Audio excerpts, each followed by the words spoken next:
अभी आपने मंच से बुद्ध की शरण में जाने के लिए कुछ पंक्तियाँ गुनगुनाई थी, वो पंक्तियाँ गुनगुना दीजिए। सबको एक दिन भी मिशन में आना है, सबको एक दिन भी मिशन में आना है, बुद्ध शरण में आकर जीवन सुखी बनाओ। सबको एक दिन भी मिशन में आना है, पढ़ने लिखने का अधिकार नहीं था, पढ़ने लिखने का अधिकार नहीं था, वोटों वाला भी हथियार नहीं था। तब बाबा साहब ने आकर कलम उठाया, सबको एक दिन भी मिशन में आना है, सबको एक दिन भी मिशन में आना है।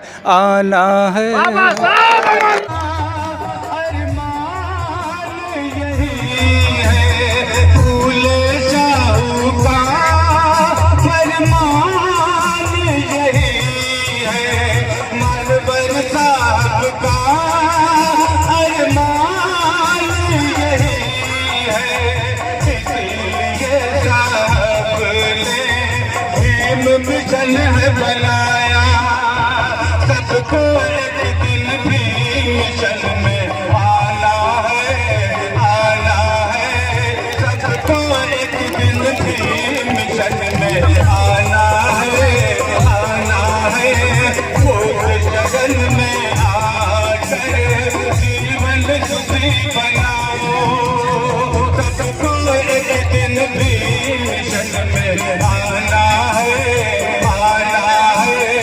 पढ़ने लिखने का अधिकार नहीं था, पढ़ने लिखने का अधिकार नहीं था, वोटों वाला भी हथियार नहीं था, पढ़ने लिखने का अधिकार नहीं था, वोटों वाला भी हथियार नहीं था। तब बाबा साहब ने आकर कलम उठाया, सबको एक दिन भी मिशन में आना है, सबको एक दिन भी मिशन में आना है, बुद्ध शरण में आकर जीवन सुखी बनाओ। सबको एक दिन भी मिशन में आना है,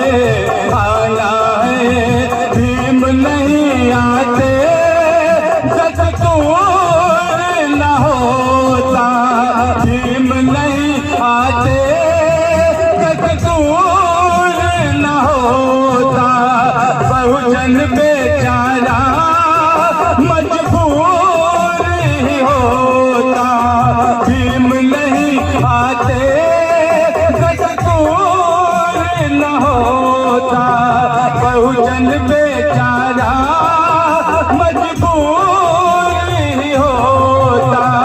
संविधान को लिख कर हक अधिकार दिलाया, सबको एक दिन भी मिशन में आना है,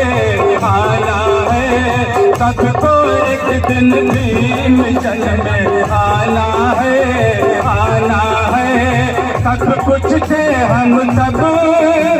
दोस्तों, ये शेर मैं मंचासीन हजरात की तरफ से आप तक पहुंचा रहा हूँ, दुआओं के साथ मुरादा फरमाइएगा कि सब कुछ थे हम सब इंसान नहीं थे, सब कुछ थे हम सब इंसान नहीं थे, सोचो भला क्या सब भगवान नहीं थे, सब कुछ थे हम सब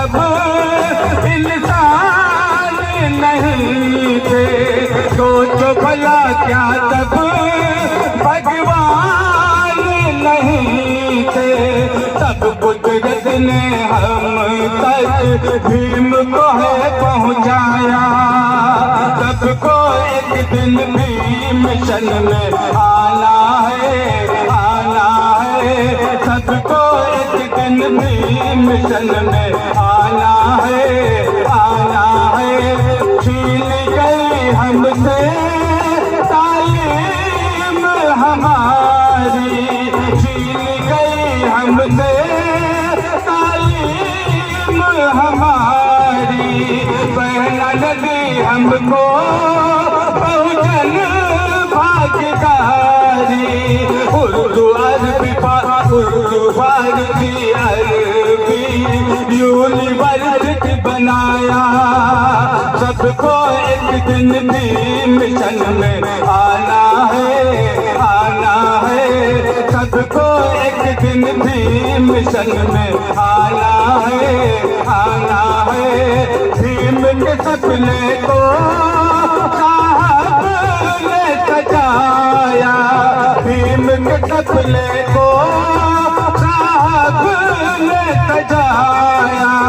बहलाने ऐसी सरकार चलाया, बहलाने ऐसी सरकार चलाया।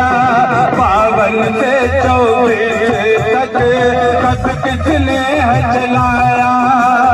सबको एक दिन भी मिशन में आना है, आना है। सबको एक दिन भी मिशन में आना है, आना है। सबको एक दिन भी मिशन में आना है, आना है। जय भीम, जय भारत, नमो बुद्धाय, खुदा हाफिज़। नमस्कार, आप देख रहे हैं एनबी न्यूज़ 24x7 नीलम बोध के साथ। साथियों, उत्तर प्रदेश में नहीं बल्कि पूरे भारत में जिस तरह से जो माहौल बना हुआ है, खासकर मैं बात कर रही हूँ राजनीतिक परिप्रेक्ष्य में, क्योंकि अभी 2024 और 2024 में जिस तरह से लोकसभा के चुनाव होने हैं और देश की जनता कहीं ना कहीं एक उम्मीद लगाकर बैठी है कि उन्हें कैसा प्रधानमंत्री चाहिए और जो प्रधानमंत्री चाहिए वो उनके लिए किस तरह से काम करे। तो इसी विषय पर चर्चा करने के लिए आज हम पहुँचे उत्तर प्रदेश की धरती आजमगढ़ में। और आजमगढ़ में जिस तरह से मेरे साथ में मुस्लिम समुदाय से आने वाले भाई जी, उन्हीं से चर्चा करूंगी। सर, नाम क्या आपका? गुलाम किबरिया। हाँ गुलाम जी, जिस तरह से आज हम देख रहे हैं जो देश में सिनेरियो बना है, कहीं ना कहीं धर्म के आधार पर लोग हिंदू मुस्लिम की राजनीति कर रहे हैं, लड़ाने का काम कर रहे हैं, तो क्या लगता है ऐसे लोग सही रूप से इस देश का विकास कर पाएंगे? सवाल ही नहीं, नहीं कर पाएंगे। किस तरह से सोचते हैं आप? मोहब्बत से। मोहब्बत से। लेकिन बातें तो बड़ी बड़ी करते हैं कि सबका साथ सबका विकास। भाई ये तो कह भी चुके, ये तो खोखला वादा है, कह ही चुके हैं, कह चुके हैं। जुमला था, जुमला है, कह चुके हैं। नहीं, जुमले तो हर साल छोड़े जाते हैं, लेकिन फिर भी देश की जनता उन्हें भारी भरकम वोट देती है। तो अब काम अगर हो तो कुछ ना कुछ और आगे बढ़ा जाए, लेकिन काम नहीं हो पा रहा है बेहतर ढंग से। आप कह रहे हो काम नहीं है, अभी इतना बड़ा उन्होंने राम मंदिर बनाया, अभी प्राण प्रतिष्ठा भी की। नहीं, मैं उनकी बात तो नहीं कर रहा हूँ, मैं ये कह रहा हूँ कि हमारे लोग काम नहीं कर पा रहे हैं। अच्छा, आपके लोग काम नहीं कर रहे हैं? थोड़ा कम काम कर पा रहे हैं, जिस तरीके से करना चाहिए उस तरीके से काम नहीं हो पा रहा है। भाई राम मंदिर का जहाँ तक मामला है, हमने या किसी ने कोई विरोध तो किया नहीं। 4 साल पहले इसका फैसला हुआ, मुस्लिम समाज के लोगों ने उसका स्वीकार किया, दिल से माना। राम मंदिर तो आज तैयार हुई है ना। लेकिन क्या लगता है कि राम मंदिर लोगों का विकास कर पाएगा, उनका भला कर पाएगा, उनको शिक्षा दे पाएगा, उनको रोजगार दे पाएगा? आप देख ही रही हैं शिक्षा का क्या मामला चल रहा है। जितनी आप आम जनता है, आम जनता का ओपिनियन क्या है, इसलिए हम चर्चा कर रहे हैं आपसे। ये देख रहे हैं, सारी चीज़ मतलब सामने है, हो रहा है, ख़त्म हो रहा है, टूट रहा है, हो रहा हो, ख़त्म हो रहा है, टूट रहा है। इस तरीके से थोड़ा काम चलेगा। नौकरियां देनी पड़ेगी, रोज़गार देना पड़ेगा। आज सबसे ज़्यादा अगर दिक्कत है, सबसे ज़्यादा दुश्वारी है तो रोज़गार की है। हमारा पढ़ा लिखा नौजवान जो है बेरोजगार घूम रहा है, लाठियां खा रहा है। अब इससे बड़ी दिक्कत और क्या होनी चाहिए? तो इस पर क्या मूड बना के बैठे हैं उत्तर प्रदेश के लोग? किस दिशा में बढ़ेंगे, किसको वोट करेंगे? भाई हम तो यही चाहते हैं कि हयात लेके चलो, कायनात लेके चलो, चलो तो सारे ज़माने को साथ लेके चलो।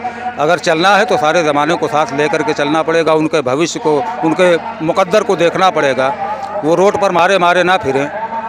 आज रोज़गार की जिस तरीके से मतलब किल्लत है, लोग जा भी रहे हैं कहीं रोज़गार नहीं पा रहे हैं, फिर वापस चले आ रहे हैं। बच्चों की कैसे परवरिश करें, तमाम महंगाई इस तरीके की है, कैसे लोग अपना जीवन यापन कर रहे हैं, वो भी सबके तो सामने। आपको क्या लगता है कौन ऐसा नेता होगा जो पूरे जमाने को, पूरे भारत को एक साथ लेके चल मैं सकता तो है? यही चाह रहा हूँ कि नेता उस तरीके का होना चाहिए जैसे माननीय बहन कुमारी मायावती जी हैं।